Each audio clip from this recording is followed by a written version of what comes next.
सकारात्मक सोच को आओ सारे भारत में फैलाए। इस वक्त सकारात्मक भारत उदय वैश्विक आंदोलन की जो यात्रा है वो पटना में है।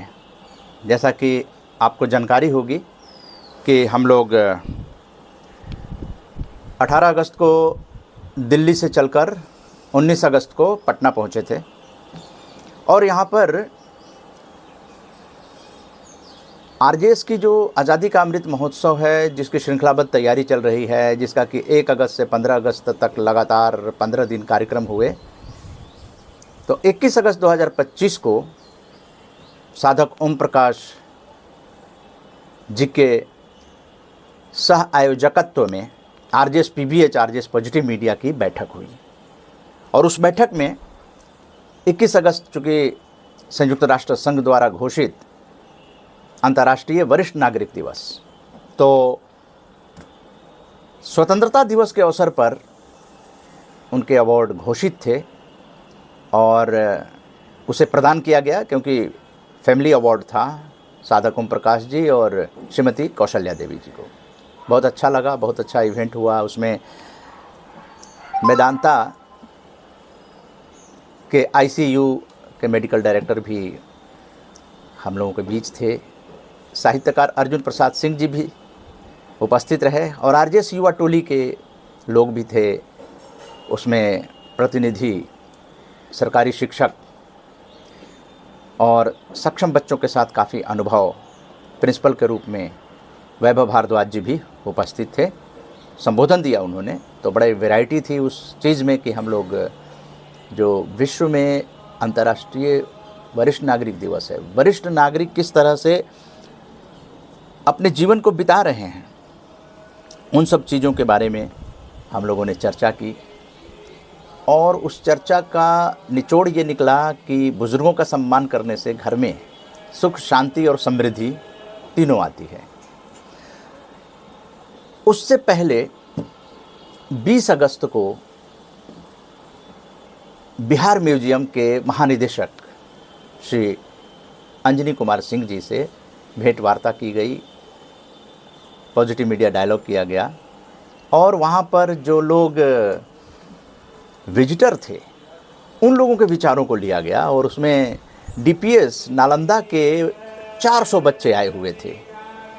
यानी कि म्यूज़ियम देखने की स्कूल के बच्चों में भी काफ़ी अभिलाषा होती है और स्कूल के शिक्षक साथ में आए थे और उनकी भी विचारों को लिया गया। उसके बाद पटना संग्रहालय में सुनील कुमार झा जी के साथ जो है डायलॉग हुआ और सुनील कुमार झा जी ने पूरा पटना संग्रहालय को विजिट कराते हुए अपनी बातें बताई कि किस तरह से बिहार के इतिहास को ये दोनों म्यूज़ियम मिलकर पूरा कर रहे हैं। और बिनाले लगा हुआ था जिसमें अलग अलग राज्यों, अलग अलग देशों के प्रतिनिधि भी थे और उनके एग्जीबिशंस लगे हुए थे अलग अलग देशों के। बिनाले ये भी एक आकर्षण का केंद्र इस समय बना हुआ है। तो म्यूज़ियम हमें अपनी संस्कृति और हमें अपनी विरासत से जोड़ता है, हमारे इतिहास की याद दिलाता है। इसलिए म्यूज़ियम में ख़ास करके नई पीढ़ी के बच्चों को जाना चाहिए। तो ये पॉजिटिव मीडिया के माध्यम से हम लोगों ने जागरूकता फैलाई। इसके बाद तारामंडल, जो पटना तारामंडल है, वहाँ पर विजिट किया गया और बिहार सरकार के डीएसटी विभाग में जो joint director doctor Anand Kumar ji से भेंट वार्ता की गई। साथ ही जो डॉक्टर शिवशंकर सहाय जी नोडल ऑफिसर और प्लेनेटोरियम इंचार्ज, उन्होंने पूरा विजिट कराया। तो बहुत अच्छी जानकारी, ये सारी चीज़ें RJS positive media YouTube channel पर प्रसारित की गई और वो जानकारी जो है वो केवल यूं ही जानकारी नहीं थी, बल्कि उसके पीछे की जो अंतरिक्ष विज्ञान है उसको दिखाने की कोशिश थी, एक रुचि बढ़ाने की कोशिश थी कि किस तरह से अंतरिक्ष जो है वो हमारा ब्रह्मांड का एक हिस्सा है और वो हमारी सुख सुविधाओं के लिए कितना उपयोगी है, किस तरह से अंतरिक्ष में काम होता है। और स्वयं मैंने तारामंडल का जो फिल्म आती है, वहाँ हर समय फिल्में दिखाई जाती हैं, अलग अलग दिन में अलग अलग तरह की चीज़ें होती रहती हैं। तो इसके अलावा मार्स का भी जो है वो दिखाया गया और स्वयं अनुभव भी कराया गया, तो वो हमारे लिए भी बहुत एक अद्भुत अनुभव था कि अंतरिक्ष को आप 3D मोशन में वो फिल्म आप देख सकते हैं और आपको लगेगा कि आप अंतरिक्ष में भ्रमण कर रहे हैं। और फिल्म में भी आपको ऐसा लगेगा, वो ऐसा इफ़ेक्ट है कि आपको लगेगा कि आप अंतरिक्ष में भ्रमण कर रहे हैं, आपके आसपास सारी चीज़ें घट रही हैं। तो वो रोमांच जो है वो तारामंडल में जाने के बाद ही होता है। बताया गया कि दरभंगा में भी इस तरह का एक छोटा तारामंडल जो है वो भी स्थापित कर दिया गया है।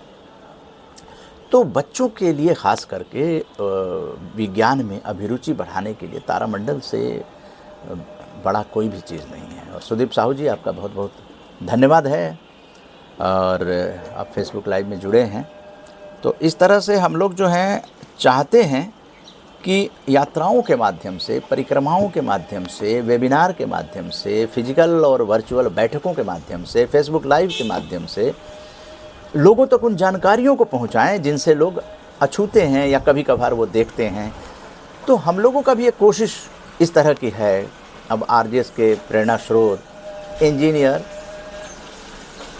एसडीओ सेवानिवृत्त PWD Shri रामजग Singh ji 90 years old हैं, जिनकी वजह से इस तरह के सकारात्मक कार्य करने की प्रेरणा मिलने के बाद आज राज्य ही नहीं, देश के लोग ही नहीं, विदेश के भी लोग सकारात्मक आंदोलन से जुड़ते जा रहे हैं। तो उनसे एक डायलॉग किया गया पॉजिटिव थिंकिंग पे, और उसका दूसरा पार्ट था, वो था बच्चों और महिलाओं को लेकर किस तरह से जो जननी है वो कितना इम्पोर्टेंट है किसी ऑर्गेनाइजेशन के लिए या किसी घर के लिए या किसी राज्य, समाज और देश के लिए, विदेश के लिए। उनमें बहुत एक शक्ति जो होती है उसका भी समाज को समझना चाहिए।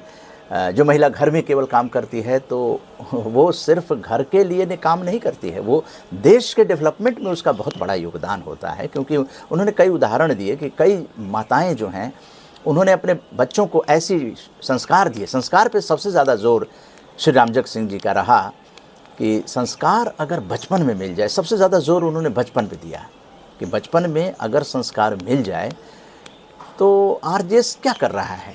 दिन और रात जब भी मौका होता है हम लोग वेबिनार के माध्यम से देश और विदेश के लोगों के संदेशों को या उनके जो विशेषज्ञ हैं उनके विचारों को फैलाने का काम करते हैं। और हमारे आरजेएसियन भाई बहन जो हैं वो मिलकर इस आंदोलन को अपनी ताकत देते हैं और हम लोग इस युग के सकारात्मक सेनानी का निर्माण कर रहे हैं। एक सकारात्मक युग का निर्माण लगभग 10 सालों के दरमियान जो है वो ऐसा लगता है कि शायद एक निर्माण जो है वो हो रहा है। और यही समाज निर्माण कहें, नव निर्माण कहें, जो भी नाम आप दे सकते हैं, क्योंकि ये 2047 तक का है।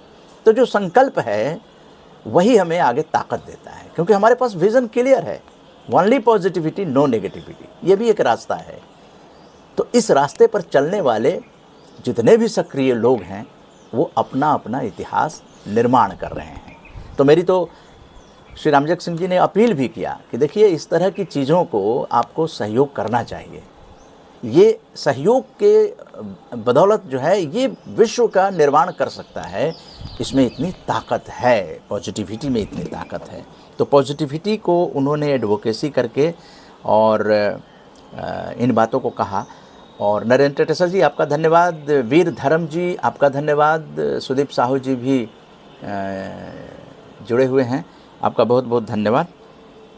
यहाँ पर एक चीज़ बताना चाहेंगे कि हमारे आरजेएस ऑब्जर्वर दीप माथुर जी ने बहुत ही अच्छा कमेंट किया है आरजेएस पीबीएच प्रेरणा स्रोत के वीडियो को देखने के बाद, जो जारी किया गया, आज भी जारी किया गया, एक कल जारी किया गया था। तो आज जो जारी किया गया वो माताओं, बहनों और बच्चों को लेकर था, तो उस पर संस्कार पे बहुत जोर था। और श्री रामजग सिंह जी का प्रेजेंटेशन बहुत ही लाजवाब था। अगर आपने वो वीडियो नहीं देखी है, ग्रुप में आप हैं तो आप देख लीजिए, फेसबुक पर भी आरजेएस पॉजिटिव मीडिया पे जाएंगे तो आज का अपलोड जो है आप देख सकते हैं कि हमारे प्रेरणा स्रोत कितने सारगर्भित अंदाज से और कितने संवेदनशीलता के साथ ये हमारे आरजेएस पीबीएच के राष्ट्रीय observer, backbone of this movement, Shri Deep Mathur ji ने लिखा ग्रुप में, उसको यूट्यूब पे भी कमेंट बॉक्स में डाल दिया गया है। 90 वर्षीय पूज्य पिताश्री के संबोधन में इतनी स्पष्टता और प्रोत्साहन वाकई काबिले तारीफ है। वे हम सभी के लिए प्रेरणा के अद्भुत स्रोत हैं। उन्हें कोटि कोटि नमन। ईश्वर उन्हें अच्छा स्वास्थ्य प्रदान करे ताकि हमें उनके आशीर्वचन प्राप्त होते रहें। तो ये RJS PBH के ऑब्जर्वर दीप माथुर जी का ग्रुप में आया, फिर यूट्यूब के कमेंट बॉक्स में भी इसे अपलोड कर दिया गया है। क्योंकि जो लोग निशा चतुर्वेदी जी का भी आया, उसमें कमेंट बॉक्स में आया, तो कमेंट बॉक्स जो है वो आपका इतिहास बना रहा है। और निशा चतुर्वेदी जी लिखती हैं कि माननीय जी, आपके विचारों से सहमत हूँ, जननी माँ को भी नमन। इसके अलावा सरिता कपूर जी जो हैं वो लिखती हैं कि आपके विचारों से बहुत ही प्रभावित हूँ। जय हिंद, वंदे मातरम, सरिता कपूर। इसके अलावा दीप माथुर जी का कमेंट इसमें अपलोड कर दिया गया है। बस ये ही कमेंट जो हैं आए हैं, 3 कमेंट आए हैं। और इसके अलावा जो वीडियो अपलोड की गई थी पॉजिटिव थिंकिंग पर, वो कल की गई थी, तो वो भी आप लोगों ने देखा होगा, ज़रूर देखा होगा। तो उस पर 6 कमेंट आए हैं। एक तो दयाराम मालवीय जी का कमेंट आया है, कहते हैं जय हिंद, सकारात्मक सोच जन जन तक पहुंचाने में आदरणीय मन्ना साहब को बहुत बहुत धन्यवाद। आपको भी धन्यवाद दयाराम मालवीय जी, देवास मध्य प्रदेश के। और आकांक्षा मन्ना जी का है, जय हिंद, जय भारत, सकारात्मक जगत। आकांक्षा मन्ना। और सकारात्मक सोच, अच्छी सोच। इसके अलावा सरिता कपूर जी का स्टेटमेंट है, जय हिंद, जय भारत। धनपति सिंह कुशवाहा जी का है कि जय हिंद, जय भारत, वंदे मातरम। सकारात्मक दृष्टिकोण के साथ वैश्विक भारत उदय यात्रा समाज के उत्थान हेतु एक सशक्त सार्थक कदम। गायत्री DP सिंह कुशवाहा, लेक्चरर भूगोल, सेवानिवृत्त, शिक्षा निदेशालय, राष्ट्रीय राजधानी दिल्ली निवासी, ग्राम फुलहा, ककराला, परशुरामपुरी, जलालाबाद, शहीदों का जनपद शाहजहांपुर, उत्तर प्रदेश। और तो ये कमेंट भी लोग जो कर रहे हैं, अभी 40 व्यू इसमें आए हुए हैं। विश्व कल्याण के लिए सकारात्मक आंदोलन, ये पॉजिटिव थिंकिंग पर रहा है। तो कहने का मतलब ये है कि अगर आप कुछ भी लिखते हैं, कुछ भी पढ़ते हैं, कुछ भी समाज को लिए जागरूक हैं, तो उस पर आप अपने विचार व्यक्त करते हैं, तो उन विचारों को हम लोग चाहते हैं कि और लोगों तक कैसे पहुंचाया जाए, उसकी एक वानगी आपके सामने प्रस्तुत की गई। अब आइए बात करते हैं कि बिहार यात्रा के बाद आगे क्या। तो आगे ये है कि झारखंड में हम लोग पहले भी यात्रा कर चुके हैं, तो झारखंड के लोगों से भी कुछ न कुछ हम लोग बातचीत करेंगे। और चूँकि आदिवासी बहुल इलाका है, तो वहाँ पर उनके विचारों को भी महत्व मिलेगा इस परिक्रमा के दरमियान। उसके बाद हरियाणा की भी एक यात्रा है, यानी 5 राज्यों की, जैसे कि दिल्ली से ये निकली तो बिहार के बाद झारखंड, झारखंड के बाद हरियाणा, उत्तर प्रदेश, तो ये 5 दिल्ली से कवर हो जाएगा। और टीफा 25 के जो लोग मेंबर हैं और कार्यक्रम में नहीं आए, 10 अगस्त को जो शारदा ऑडिटोरियम रामकृष्ण मिशन में कार्यक्रम हुआ, तो उन लोगों को जो पुस्तक है वो 8-9 सितंबर से डिस्पैच होना शुरू हो जाएगा। तो उन लोगों से ये है कि वो लोग अपना एड्रेस, बहुत सारे लोग अभी एड्रेस नहीं भेजे हैं, तो एड्रेस वो लोग भेज दें। इस फेसबुक लाइव के माध्यम से ये भी संदेश उन लोगों तक पहुंचाना कि आप लोग एड्रेस भेज दीजिए जो टीफा 25 के हैं। आप नहीं आ पाए थे, कोई बात नहीं, आपको जो है वो ग्रंथ 250 पेज की जो पुस्तक है 100 कार्यक्रम करने के बाद, ये भी एक रिकॉर्ड बन गया। एक तो रिकॉर्ड बना कि आप 400 पार कर गए जुलाई में ही, उसके बाद रिकॉर्ड बना कि आप 1 अगस्त से 15 अगस्त तक लगातार आज़ादी पर्व मनाए। तो जय हिंद और वंदे मातरम केवल कहते नहीं हैं, बल्कि उसको करके दिखाते भी हैं और समाज तक देशभक्ति की बातों को, देशभक्तों के विचारों को बड़े बड़े विशेषज्ञ आकर पहुंचाते भी हैं। ये चलता रहेगा।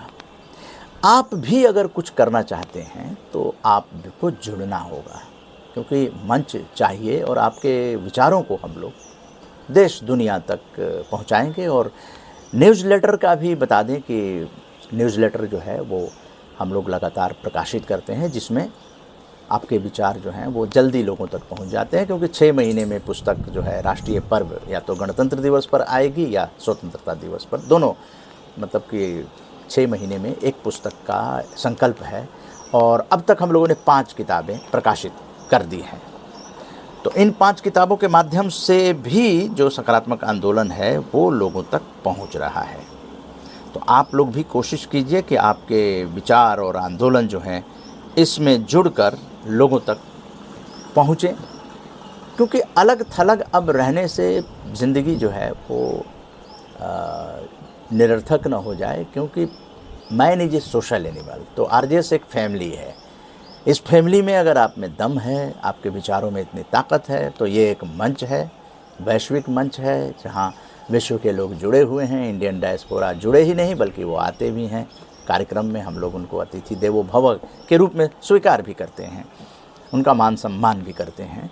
और अगला जो है 2026 का गणतंत्र दिवस जो है वो एक अनूठा होने की संभावना अभी से व्यक्त की जा रही है, क्योंकि हम लोगों ने इस साल से इंडियन डायस्पोरा के साथ काम करना शुरू किया। तो 2 कार्यक्रम हुए। 15 जनवरी को INS कॉन्फ्रेंस हॉल रफ़ी मार्ग नई दिल्ली में हुए, और दूसरा शारदा ऑडिटोरियम रामकृष्ण मिशन नई दिल्ली में हुए। इन 2 कार्यक्रमों के बाद तीसरा कार्यक्रम जो है वो गणतंत्र दिवस पर होगा। तो आप इंडियन डायस्पोरा को समझ भी चुके हैं, वो आप मंच पे आते भी हैं, उनके विचारों को वो क्या चाहते हैं उसको क्या आरजेएस फुलफिल कर सकता है। तो बहुत कुछ दोनों तरफ से आदान प्रदान हो रहे हैं विचारों का। तो अचानक स्वतः स्फूर्त जो है विश्व में आपकी बातें पहुंचने जा रही हैं, और उसकी तैयारियां TRD 26 करने जा रहे हैं। और TRD 26 की जो कार्यशाला है वो आपको आज शाम को बता दी जाएगी कि उस कार्यशाला के अंदर अगर आप TRD में हैं, यानी टीम रिपब्लिक डे 2026, सीधी सी बात है कि बिना किसी प्रयोजन के कोई भी काम नहीं होता है। तो उसका प्रयोजन है कि अगर आप इतना बड़ा कार्यक्रम लेकर आ रहे हैं तो उस बड़े कार्यक्रम में आपके पास प्रशिक्षित लोग होने चाहिए। और लोग तो प्रशिक्षित होते रहते हैं, आगे बढ़ते रहते हैं, जाकी रही भावना जैसी। लेकिन आरजेएस तो एक पिलर है जिसके उद्देश्य जो हैं वो साफ साफ हैं कि ओनली पॉजिटिविटी नो नेगेटिविटी। तो अब जितने टीम के लोग आगे आए हैं कमर कस रहे हैं, और वो सितंबर से शुरू हो जाएगा कि फिजिकल और वर्चुअल, यानी फिजिकल भी कार्यक्रम होंगे, वर्चुअल भी होंगे, और उसमें पर्सनालिटी डेवलपमेंट भी होगा, बड़ा ज़बरदस्त होगा। और इसके अलावा नया एड ऑन जो किया जा रहा है वो किया जा रहा है सितंबर से। आप देखेंगे कि कैसे TRD के लोगों को उनकी जीवन यात्रा, उनकी कला यात्रा, उनके अंदर जो कुछ भी है, जो उनके विचार और जो उनके कार्य, उनका कैसे, अगर 4 लोग पैनल डिस्कशन में होंगे तो 3 लोग उनसे सवाल पूछने वाले होंगे अलग अलग एंगल से, और अगर 6 लोगों का पैनल होगा तो 5 लोग उनसे सवाल पूछेंगे। तो आप TRD के जो लोग हैं वो बारी बारी से कभी वो सवाल पूछने में हिस्सा लेंगे, कभी वो खुद ही उसके अंग बन जाएंगे और लोग उनसे सवाल पूछेंगे। रविंद्रनाथ श्रीवास्तव जी, परिचय दास जी, आपका सैल्यूट है। हम लोग सर बिहार यात्रा पर हैं और पटना में हैं, राजधानी में, और यहाँ पर कुछ वार्ता हुई है और आगे झारखंड के लिए निकलने वाले हैं, और उसके बाद हरियाणा और दिल्ली तो है ही, उत्तर प्रदेश है ही, वो हम लोग टच करेंगे। बहुत ऐसा नहीं है कि हम लोग पूरे राज्य में भ्रमण कर पाएँ, न तो इतने संसाधन हैं और न विज़न तो है कि पॉजिटिविटी जन जन तक पहुँचे। तो इसलिए फेसबुक लाइव पे भी अपनी बातों को कहने का एक माध्यम बनाया गया। वो शुरू में बता दिया गया कि हम लोग किस तरह से यहाँ आए, पटना में बैठकें किए, किस तरह से एक बुज़ुर्ग दंपत्ति का हम लोगों ने सम्मान किया, जो जुड़े हुए हैं, सकारात्मक आंदोलन के सकारात्मक सेनानी हैं। अभी तो हम लोग कह रहे हैं कि वो सकारात्मक सेनानी हैं, कल जाके सरकार भी उसको मान्यता देगी कि हाँ वाकई देश निर्माण या विश्व निर्माण में समय जितना भी लगे, 2047 तक भारत सरकार का आज़ादी का अमृत महोत्सव जो लेकर आए हम लोग, तो अब तक निरंतर 417 कार्यक्रम हम लोगों ने कर लिया है। और ये 163 पहले की बैठकें, वो काउंटिंग अलग है, और ये आज 177वां फेसबुक लाइव, ये अलग है। कोरोना में भी नहीं रुके हम लोग, कोरोना में भी फेसबुक लाइव 1 घंटे का, आधे घंटे का निरंतर करते रहे। तो ये एक माध्यम है जिसमें हम अपने विचारों को लोगों तक पहुंचाते हैं, और लोगों तक पहुंचने के बाद लोगों को डिसाइड करना है कि क्या सकारात्मकता से उनको कुछ मिल सकता है, पॉजिटिव रहने से उनकी ज़िंदगी में क्या परिवर्तन हो सकता है। आप पॉजिटिव रहते हैं कि नहीं रहते हैं, पॉजिटिविटी की परिभाषा क्या है, वो समझ में आएगी तो आप कितना प्रफुल्लित, आनंदित, उमंग, उल्लास, उत्साह का वातावरण आपके अंदर होगा, और वो चारों तरफ चहुमुखी दिशा में प्रकाश फैलाएगा। तो फिर उससे वातावरण जो निर्माण होता है, तो वो सुख, समृद्धि और आनंद की अनुभूति वो स्वयं के लिए है, और जो आपसे मिलेंगे वो भी खुश होंगे, क्योंकि नेगेटिव बात तो करनी नहीं है। तो जब नेगेटिव नहीं करेंगे तो नेगेटिविटी अपने आप में दब जाएगी, अंधकार में चली जाएगी। तमसो मां ज्योतिर्गमय, प्रकाश की ओर हम लोग चलने के लिए प्रण, शपथ, संकल्प ले चुके हैं। तो ये लबोलुबाब यही है कि हम लोग बीच बीच में लोगों से कम्युनिकेशन करते रहें, अपने आप को अलग थलग न महसूस करें। और यही आरजेएस के प्रेरणा स्रोत श्री इंजीनियर रामजग सिंह जी ने बताया, जब भेंट वार्ता की गई तो उन्होंने ये बताया कि किस तरह से पॉजिटिव थिंकिंग हमारे जीवन को बदल देता है, किस तरह से पूरे परिवार और पूरे समाज में और ख़ुद के लिए कितना बड़ा चेंज आ जाता है। तो इस चेंज को अपनाने के लिए हमें सकारात्मक वातावरण निर्माण करने के लिए आगे आना पड़ेगा। दूसरा कोई आगे नहीं आएगा, हमें खुद ही अगर मेरे को समझ में आ गया कि हाँ ये बहुत अच्छी चीज़ है, तो हम अपनी सकारात्मक सोच से ही अपना काम करना शुरू करेंगे।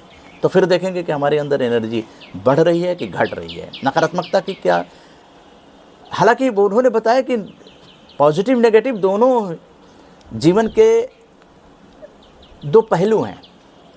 जीवन है उसके ही 2 पहलू हैं, वो रात है तो दिन होगा, और दिन है तो रात होगी। तो पॉजिटिविटी जहाँ है वहाँ नेगेटिविटी भी है, नेगेटिविटी जहाँ है वहाँ पॉजिटिविटी भी है। हमें ध्यान करना है कि हमें कौन सा रास्ता चुनना है, रात का या दिन का, उजाले का या अंधकार का।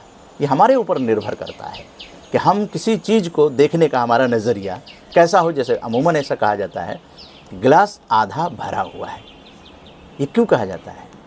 इसलिए कि उसमें पॉजिटिव थिंकिंग है, जो प्राप्त है वो पर्याप्त है, संतोषात परम सुखम क्यों कहा जाता है। यही चीज़ हमें ज़िंदगी में, और कर्मण्यवाधिकारस्ते मा फलेषु कदाचन क्यों कहा जाता है गीता में, इसीलिए कहा जाता है कि कर्म नहीं छोड़ना है।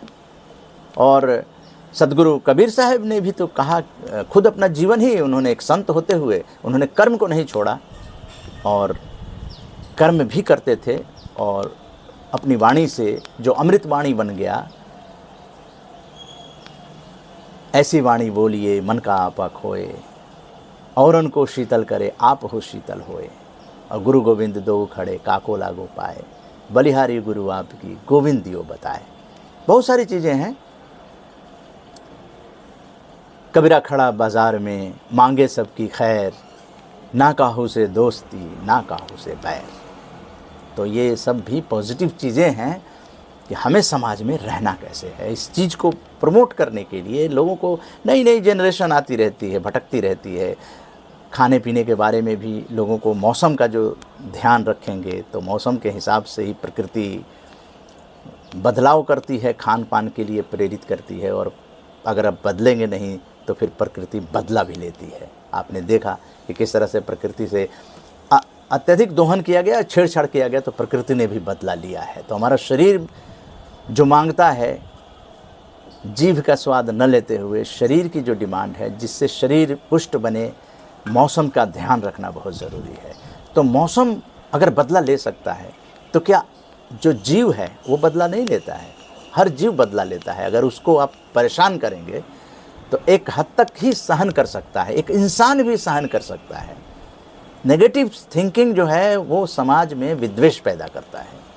तो ना काहू से दोस्ती, ना काहू से बैर। तो ये है कि हम जीवन को एक पॉजिटिव थिंकिंग के द्वारा, पॉजिटिव थिंकिंग इसको ही आरजेएस को ग्लोबली पहुंचाना है और बार बार इन बातों पर जोर देना है, क्योंकि नई पीढ़ी तो बार बार पैदा हो रही है, उन तक किसी तरह से ये चीज़ें पहुंच जाए। और 8 सितंबर के बाद हम लोगों को आरजेएस फैमिली के बच्चों को आमंत्रित, एक आईएएस अधिकारी जी ने हम लोगों को आमंत्रित किया है। उन बच्चों को लेकर हम लोग जाएंगे, उनका सम्मान वो करेंगे। उनकी अपनी इच्छा है कि आरजेएस के बच्चों को हम सम्मानित करें और गार्जियन के साथ भी बच्चे आएंगे। वो हम 8 सितंबर के बाद का समय रख रहे हैं, किसी दिन भी ये प्रोग्राम, क्योंकि अभी यात्रा जो है वो 7 सितंबर तक है। वो वापस लौटेगी तो फिर डेट और टाइम और वेन्यू सब कुछ बताया जाएगा। यानी हम लोग धीरे धीरे ही सही, लेकिन इन चीज़ों को समाज में लेकर आ रहे हैं। अब यहाँ पर एक और बात मैं कहना चाहूँ कि आपकी जो एनर्जी है वो बड़ी लिमिटेड है।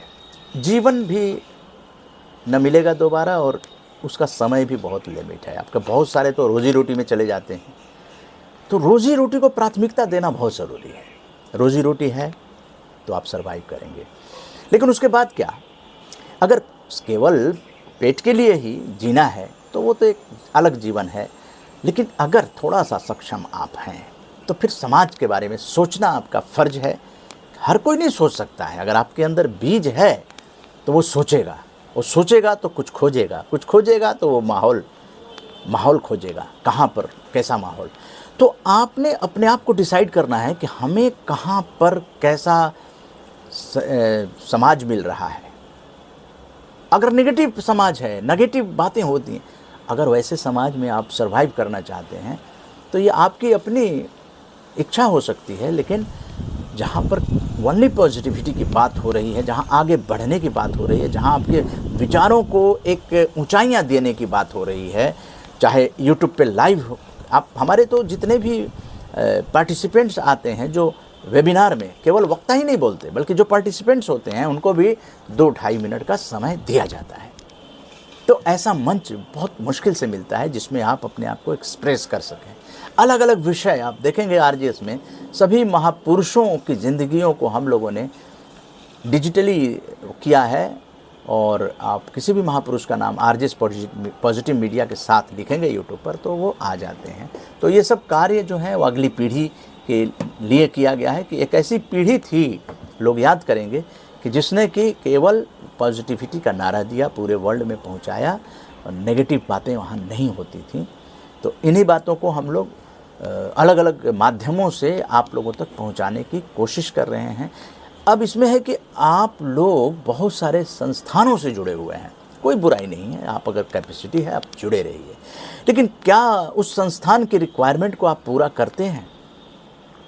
उस संस्थान में आपका कोई पोजीशन है, आपकी कोई पहचान है? हम लोग पहचान दे रहे हैं, आपकी विरासत, आपकी विचार लिपिबद्ध करके पुस्तक के अंदर ला रहे हैं। 5वीं पुस्तक आई है, वो किसकी पुस्तक है? ये इसी समाज की, सकारात्मक समाज की पुस्तक है। और इसके अलावा आपके परिजनों के श्रद्धांजलि देने का भी विदेश तक ये किताबें जा रही हैं। आने वाले समय में 8 सितंबर के बाद जो हमारे जनप्रतिनिधि हैं उनको भी इस ओर मोड़ने का प्रयास किया जाएगा, क्योंकि वो लोग भी जनप्रतिनिधि हैं जन कल्याण के लिए। तो जन कल्याण जहाँ हो सकता है, आरजेएस जैसी संस्थाएं अगर वहाँ जाती हैं तो उन तक भी ये सकारात्मक भारत उदय वैश्विक आंदोलन की गूंज उनके भी पास पहुँचेगी। फिर उनको डिसाइड करना है। कभी कभी अब जो है आपको इस मंच पर जो वेबिनार होते हैं या फिजिकल बैठे, मंत्री जी दिखाई देंगे। इस फेसबुक में के माध्यम से इस बात की घोषणा की जा रही है कि 10 साल पूरा कर चुके हैं हम लोग, उसके बाद अब श्रीमान माननीय आदरणीय मंत्री महोदय भी अब आपको दिखाई देंगे, क्योंकि अब तक आरजेएस ने वो ट्रैक पकड़ा नहीं था।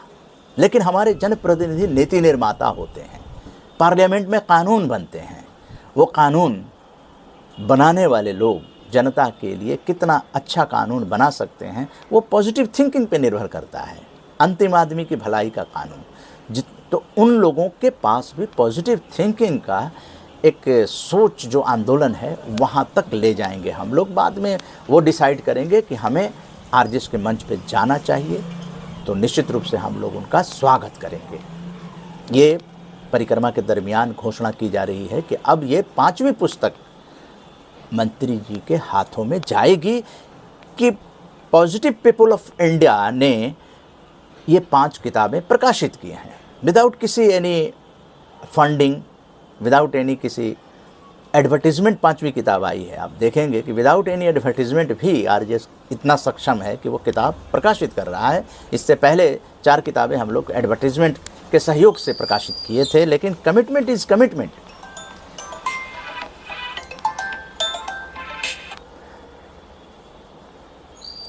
कमिटमेंट इज़ कमिटमेंट, ये बातें होती हैं।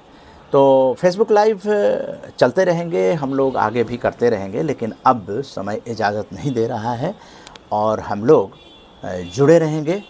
और जाकी रही भावना जैसी, लेकिन ये 2047 तक का संकल्प है जो आप लोगों के सहयोग से ही पूरा होगा।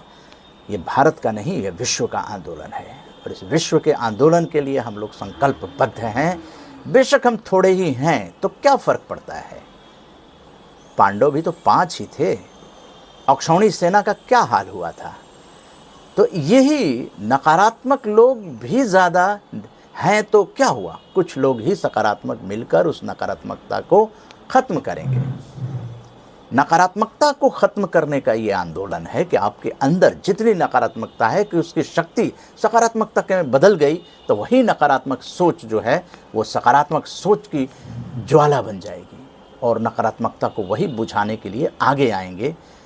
तो आप लोग बने रहिएगा, हम लोग इसी तरह से इस मशाल जो है इसको जलाए रहेंगे। सकारात्मक मशाल जलती रहनी चाहिए। इस पीढ़ी का इतिहास लिखा जाएगा, ये जिद है। तो जय हिंद, जय भारत। सकारात्मक सोच को आओ सारे भारत में फैलाए, सकारात्मक ऊर्जा का आओ सब में संचार कराएं।